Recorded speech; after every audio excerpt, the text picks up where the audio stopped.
Hi Maria, this is Sandra. I had hubby put your Moldavite pendant into the lab, and you can see on top of the screen that's what the surface of it looks like. Sure. Yeah. Okay, Sandra.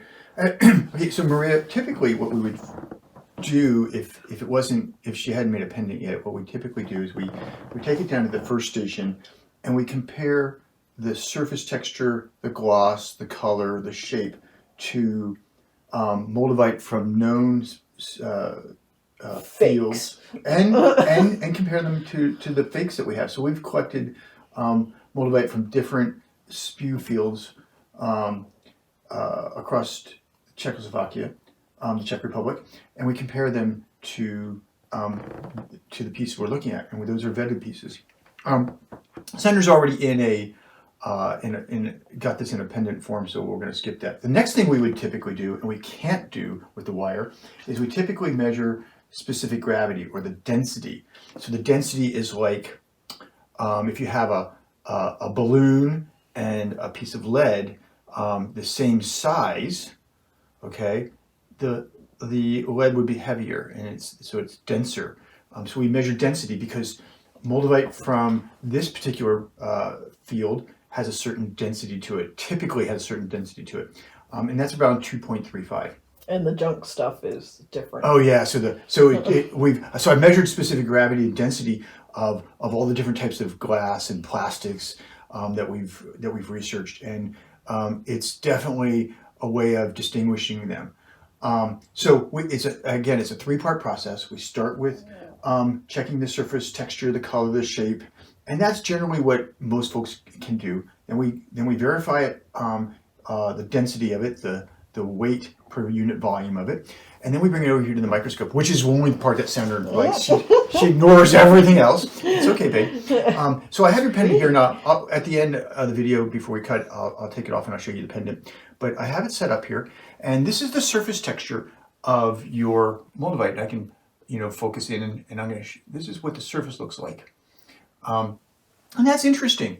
And you can see all kinds of bubbles in here, but that's not what we really want to see. What we want to do is we want to be able to look down inside of this Moldavite and see the bubbles and the inclusions and the really cool stuff.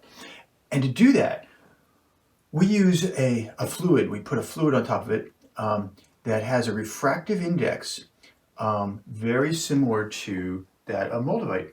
And what it does is it washes that texture out. So you can see it happening right there. Now there's some bubbles in this, so we're going to get rid of those. But it washes that texture out. And so then we can look down inside of the Moldavite and see. That line, is that wire? Probably. That's a wire right there. Yeah, thank you, Okay. Sandra. So it's a little more difficult to do this when we have. Ooh, there's those bubbles? There are, but hold on, we'll get there, babe. Just give me a second. We haven't focused on anything yet. What's interesting is that, so I just changed the focus a little bit. You see these bubbles here that don't show up when you back off. That's because the bubble is deeper inside. So let's go find, I'm really focused in. We're looking at a little teeny tiny spot right now. So I'm really focused in there. So we can go find some cool stuff. What are those? Those are huge bubbles, but that's okay. Let me get off of that for a second. I want to come back over here and get on to. It's really difficult once you make it into a pendant, babe. But that's okay. Sorry. It's okay. I'll figure it out. I'm going to turn the light down just a little bit here so we get some resolution. So let me go find a spot so we can look at it. Oops, I'm getting the metal. So yeah, it's a little more difficult. It's okay. Here we go. Okay, so let's just focus in here. We can see some bubbles right there and some bubbles over here. That's a bubble right there. Hey, what right in the smack in the middle? What is that, a squiggly?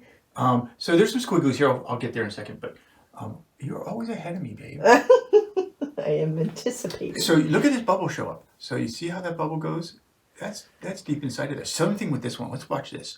So there it's gone, because now we're focusing. I'm focusing on the surface, and when I focus down deeper, you can see other bubbles show up too, but you can see this big one showing up right there, and there it is. So now I'm just about focused on that bubble, and everything else becomes boring. And you can see these bubbles kind of went away because I'm not focused on them anymore. So that one's They're closer. higher.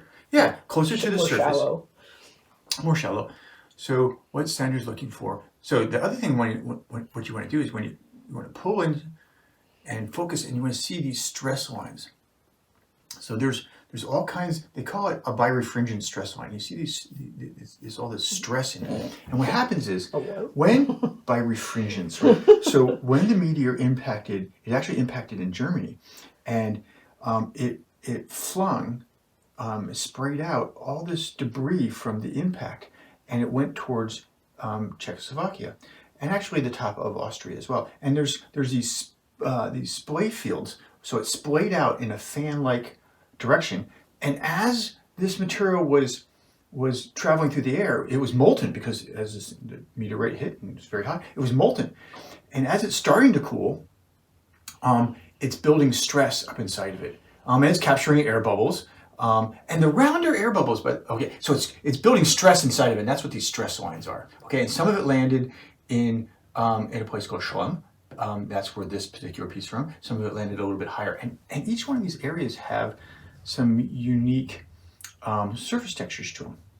But anyway, the bubbles that are really round have a very low energy state. So when you stretch a bubble out, or stretch a balloon out, and that's round, it wants to come back and be at its lowest energy state. It wants to be round and relaxed. Okay, so ones that are stretched out actually froze while they were stretched out, froze in place, because if they had the time, they would have sooner come back into place and been at a very low energy state.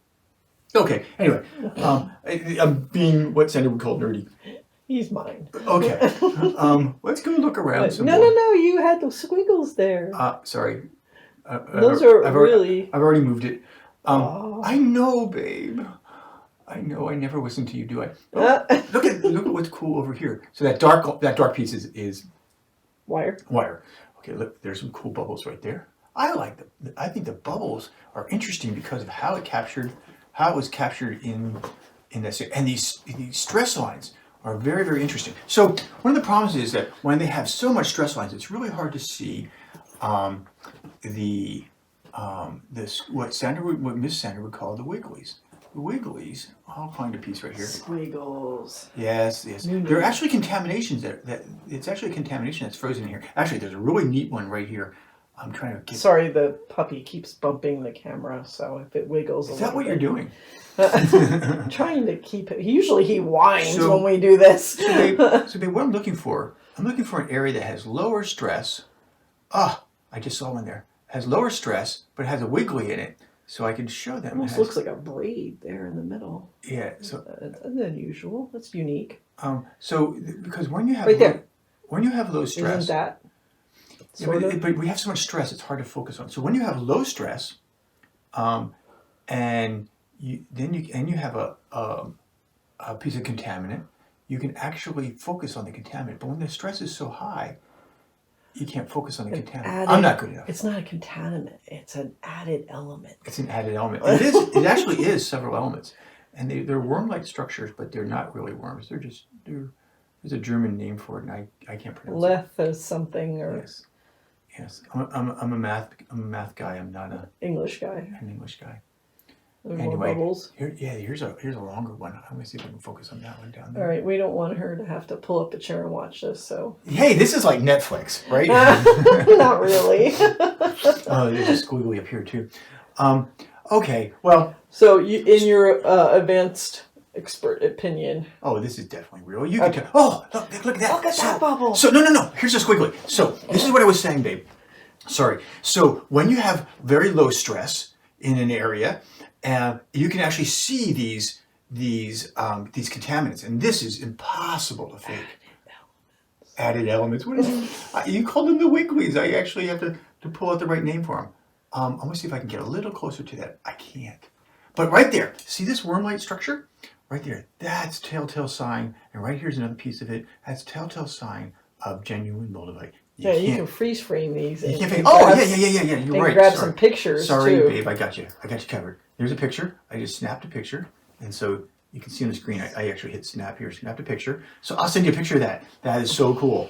Let me see if I can get a little closer.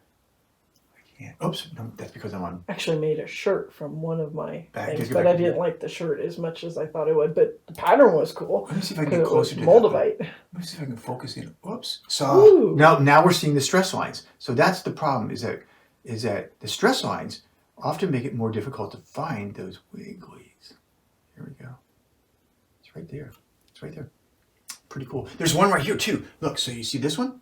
Look at this right there. Let me see if I can get on that one. A line can't. across the whole thing almost. That's another stress line. It's just a different type of stress. And you can see some debris here. That's from that fluid I put on there. So look at this bubble. Oh, yeah. Check this bubble That's- out. Why is there So- black around it? So hold on a second.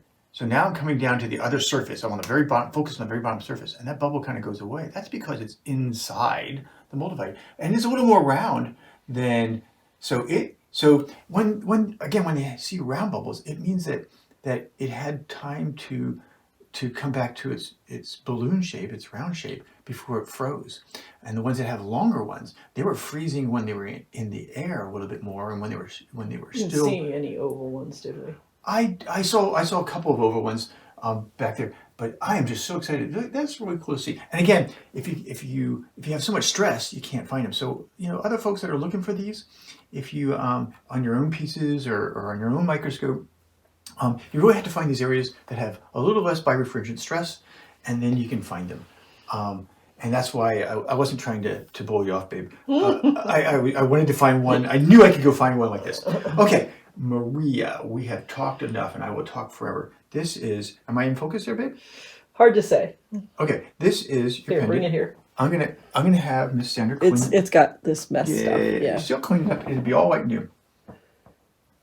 And here, let me show you some of the other ones. See if it'll come into focus. It comes from the same splay field as Maybe these. not. I'm talking in the background. I'm sorry, babe. You can take it back. I can take it back? It's dripping. Okay, why don't you take it? Okay. So it comes from the same splay field as these pieces of Moldavite, and it has the same surface texture, and if you backlit it, it has the same color, and you've seen some fake ones, so you've already been there and had that problem, but you can tell when they're fake. What I find interesting is there's these reports of really close fakes.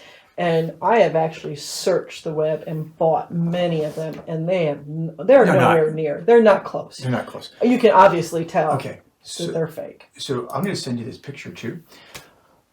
Hey, I hope you just love it.